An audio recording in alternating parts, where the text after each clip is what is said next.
আর এদিকে দেখতে পাচ্ছেন যে ছোট লঞ্চগুলোতে যাত্রী উঠছে তারা।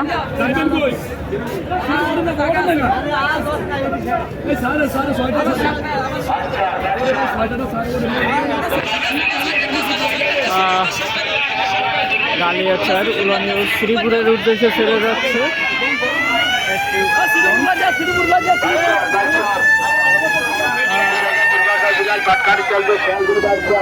এরপর হায়াত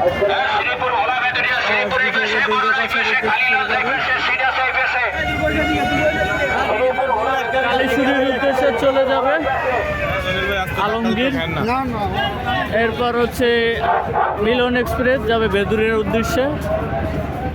প্রিন্স অফ লক্ষ্মীপুর ছেড়ে যাবে বরিশাল পাতারহাট ইলিশ শামুক চৌধুরীহাটের উদ্দেশ্যে। এরপর রয়েছে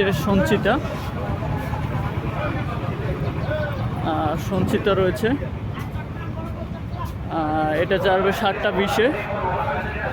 এই হচ্ছে ছোট লঞ্চগুলো লোকাল রুটে ছেড়ে যাওয়ার বর্তমান অবস্থা।